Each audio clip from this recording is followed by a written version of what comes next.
Chapter 6. I Become Supreme Lord of the Bathroom. Once I got over the fact that my Latin teacher was a horse, we had a nice tour, though I was careful not to walk behind him. I'd done Pooper Scooper Patrol in the Macy's Thanksgiving Day Parade a few times, and, I'm sorry, I did not trust Kyron's back end the way I trusted his front. We passed the volleyball pit. Several of the campers nudged each other. One pointed to the Minotaur horn I was carrying. Another said, "That's him." Most of the campers were older than me. Their satyr friends were bigger than Grover, all of them trotting around in orange Camp Half-Blood t-shirts with nothing else to cover their bare, shaggy hindquarters. I wasn't normally shy, but the way they stared at me made me uncomfortable. I felt like they were expecting me to do a flip or something. I looked back at the farmhouse. It was a lot bigger than I'd realized. 4 stories tall, sky blue with white trim, like an upscale seaside resort. I was checking out the brass eagle weather vane on top when something caught my eye, a shadow in the uppermost window of the attic gable. Something had moved the curtain, just for a second, and I got the distinct impression I was being watched. "What's up there?" I asked Kyron. He looked where I was pointing, and his smile faded. "Just the attic." "Somebody lives there?" "No," he said with finality. "Not a single living thing." I got the feeling he was being truthful, but I was also sure something had moved that curtain. "Come along, Percy," Kyron said, his light-hearted tone now a little forced. "Lots to see." We walked through the strawberry fields, where campers were picking bushels of berries, while a satyr played a tune on a reed pipe. Kyron told me the camp grew a nice crop for export to New York restaurants at Mount Olympus. "It pays our expenses," he explained, "and the strawberries take almost no effort." He said Mr. D had this effect on fruit-bearing plants. They just went crazy when he was around. It worked best with wine grapes, but Mr. D was restricted from growing those, so they grew strawberries instead. I watched the satyr playing his pipe. His music was causing lines of bugs to leave the strawberry patch in every direction, like refugees fleeing a fire. I wondered if Grover could work that kind of magic with music. I wondered if he was still inside the farmhouse, getting chewed out by Mr. D. "Grover won't get in too much trouble, will he?" I asked Kyron. "I mean, he was a good protector, really." Kyron sighed. He shed his tweed jacket and draped it over his horse's back like a saddle. "Grover has big dreams, Percy, perhaps bigger than are reasonable. To reach his goal, he must first demonstrate great courage by succeeding as a keeper, finding a new camper, and bringing him safely to Half-Blood Hill." "But he did that." "I might agree with you," Kyron said, "but it is not my place to judge. Dionysus and the Council of Cloven Elders must decide. I'm afraid they might not see this assignment as a success. After all, Grover lost you in New York. Then there's the unfortunate, fate of your mother, and the fact that Grover was unconscious when you dragged him over the property line. The council might question whether this shows any courage on Grover's part." I wanted to protest. None of what happened was Grover's fault. I also felt really, really guilty. If I hadn't given Grover the slip at the bus station, he might not have gotten in trouble. He'll get a second chance, won't he?" Kyron winced. "I'm afraid that was Grover's second chance, Percy. The council was not anxious to give him another either, after what happened the first time, 5 years ago. Olympus knows. I advised him to wait longer before trying again. He's still so small for his age." "How old is he?" "Oh, 28. "What? And he's in 6th grade?" "Satyrs mature half as fast as humans, Percy. Grover has been the equivalent of a middle school student for the past 6 years. "That's horrible." "Quite," Kyron agreed. "At any rate, Grover is a late bloomer, even by satyr standards, and not yet very accomplished at woodland magic.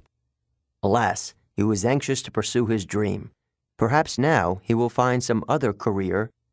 "That's not fair," I said. "What happened the first time? Was it really so bad?" Kyron looked away quickly. "Let's move along, shall we?" But I wasn't quite ready to let the subject drop. Something had occurred to me when Chiron talked about my mother's fate as if he were intentionally avoiding the word death. The beginnings of an idea, a tiny, hopeful fire, started forming in my mind.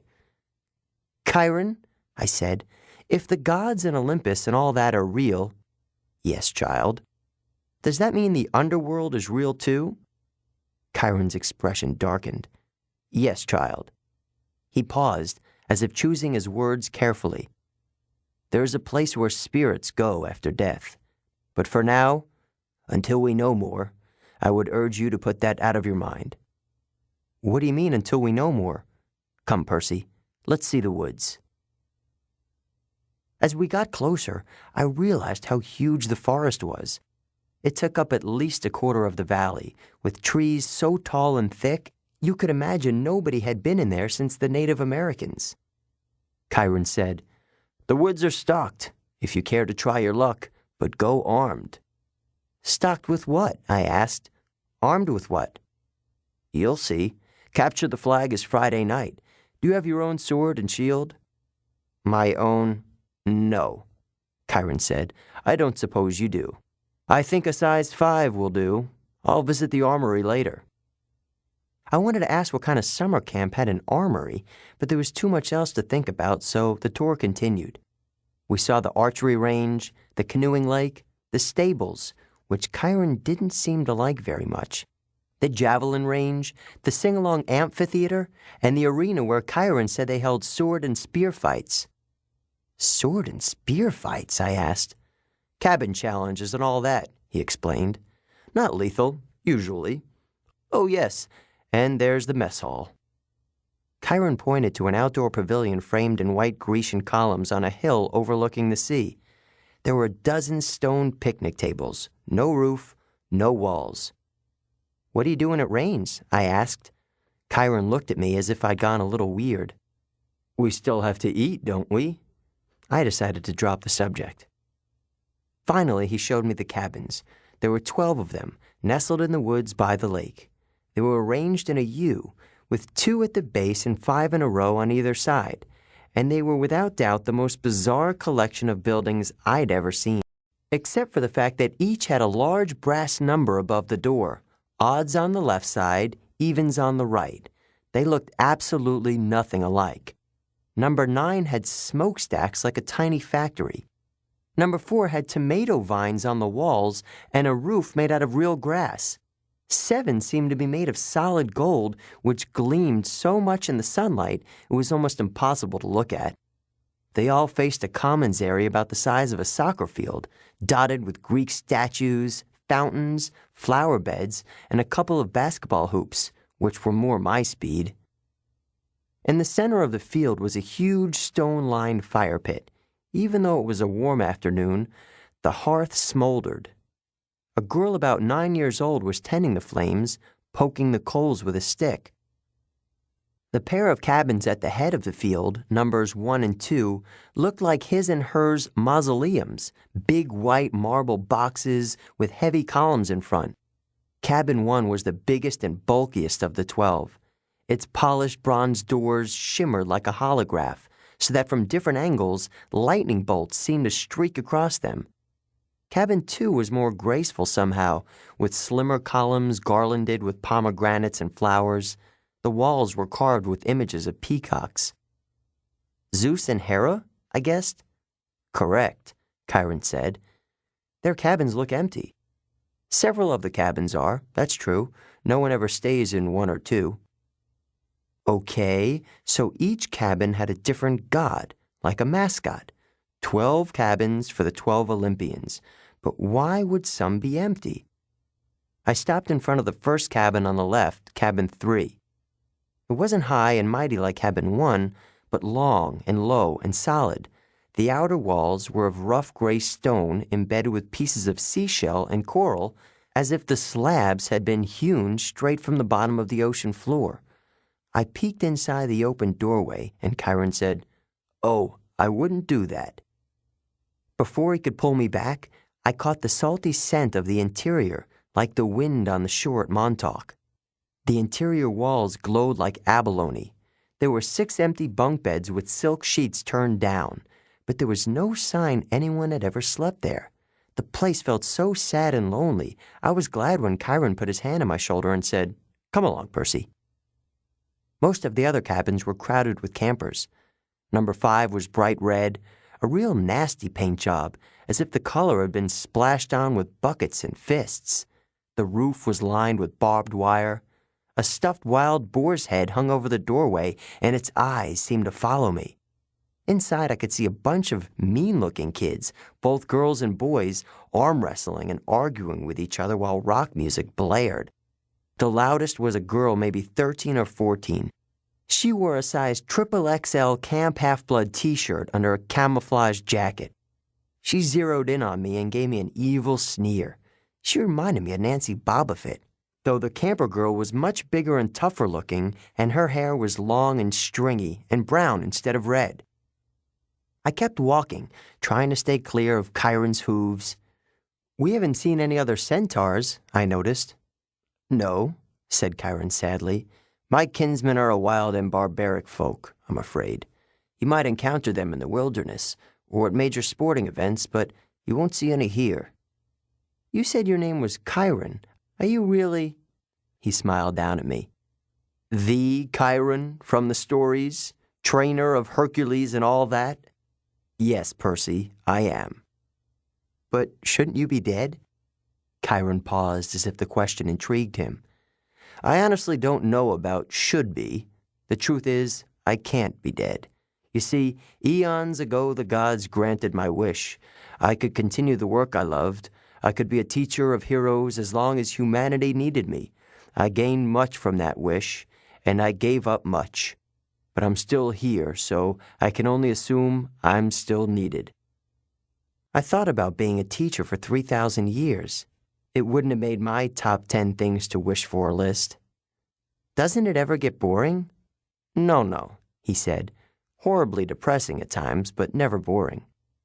"Why depressing?" Chiron seemed to turn hard of hearing again. "Oh, look," he said. "Annabeth is waiting for us." The blonde girl I'd met at the big house was reading a book in front of the last cabin on the left, number 11. When we reached her, she looked over me critically, like she was still thinking about how much I drooled. I tried to see what she was reading, but I couldn't make out the title. I thought my dyslexia was acting up. Then I realized the title wasn't even English. The letters looked Greek to me. I mean, literally Greek. There were pictures of temples and statues and different kinds of columns like those in an architecture book. "Annabeth," Chiron said, "I have master's archery class at noon. Would you take Percy from here?" "Yes, sir." "Cabin 11, Chiron told me, gesturing toward the doorway. "Make yourself at home." Out of all the cabins, 11 looked the most like a regular old summer camp cabin with the emphasis on old. The threshold was worn down, the brown paint peeling. Over the doorway was one of those doctor symbols, a winged pole with 2 snakes wrapped around it. What did they call it? A caduceus. Inside, it was packed with people, both boys and girls, way more than the number of bunk beds. Sleeping bags were spread all over on the floor. It looked like a gym where the Red Cross had set up an evacuation center. Chiron didn't go in. The door was too low for him. But when the campers saw him, they all stood and bowed respectfully. "Well then," Chiron said, "good luck, Percy. I'll see you at dinner." He galloped away toward the archery range. I stood in the doorway looking at the kids. They weren't bowing anymore. They were staring at me, sizing me up. I knew this routine. I'd gone through it at enough schools. "Well," Annabeth prompted, "go on." So naturally, I tripped coming in the door and made a total fool of myself. There were some snickers from the campers, but none of them said anything. Annabeth announced, "Percy Jackson, meet cabin 11. "Regular or undetermined?" somebody asked. I didn't know what to say, but Annabeth said, "Undetermined." Everybody groaned. A guy who was a little older than the rest came forward. Now, campers, that's what we're here for. Welcome, Percy. You can have that spot on the floor right over there." The guy was about 19 and he looked pretty cool. He was tall and muscular, with short-cropped sandy hair and a friendly smile. He wore an orange tank top, cutoffs, sandals, and a leather necklace with 5 different colored clay beads. The only thing unsettling about his appearance was a thick white scar that ran from just beneath his right eye to his jaw like an old knife slash.